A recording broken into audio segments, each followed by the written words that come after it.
एक समय की बात है। एक किसान की फसल बार बार खराब हो रही थी। कभी तेज बारिश की वजह से, कभी तेज धूप की वजह से, कभी ठंड की वजह से उसकी फसल पनप ही नहीं रही थी। एक दिन इससे दुखी होकर किसान भगवान पर नाराज हो गया। वह भगवान को लगातार कोस रहा था कि न जाने ऐसा मेरे से क्या दोष हुआ है कि मैं कितनी भी मेहनत कर लूं, किंतु मुझे उसका कोई लाभ नहीं मिलता। तभी वहां भगवान प्रकट हुए। किसान ने भगवान से कहा, हे भगवान, आपको खेती की बिल्कुल भी जानकारी नहीं है। आपकी गलत समय पर बारिश कर देते हो, कभी भी तेज धूप और ठंड बढ़ा देते हो। इससे हर बार मेरी फसल खराब हो जाती है। आप मेरी अगली फसल तक मेरे अनुसार मौसम कर दीजिए, जिससे मेरी फसल खराब ना हो और मुझे उसका लाभ मिल सके।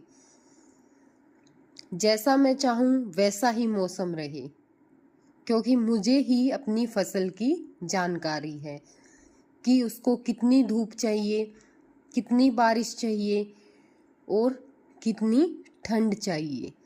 आपको इसकी कोई जानकारी नहीं है।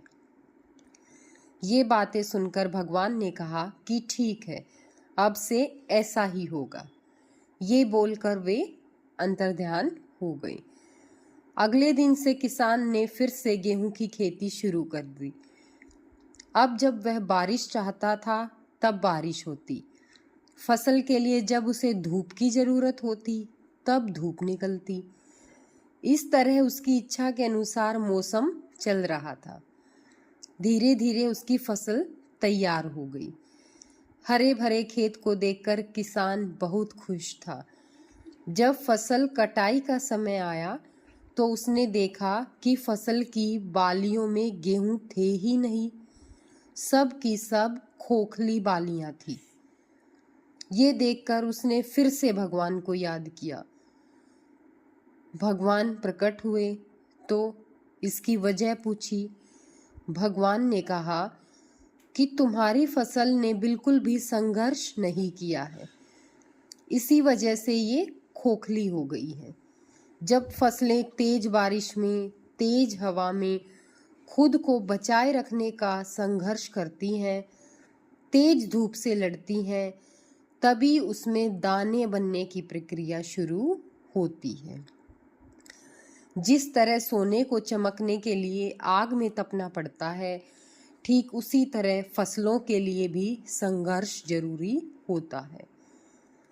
अब जाकर ये बात किसान को समझ आ गई और उसे अपनी भूल का एहसास हो गया। इस कथा की सीख यह है कि जब तक हमारे जीवन में बाधाएं नहीं आती हैं, तब तक हमारी प्रतिभा में निखार नहीं आता है। बाधाएं ही हमें साहसी बनाती हैं। परेशानियों की वजह से ही हमारा सही विकास होता है और हम जीवन के वास्तविक सत्य को पहचान पाते हैं।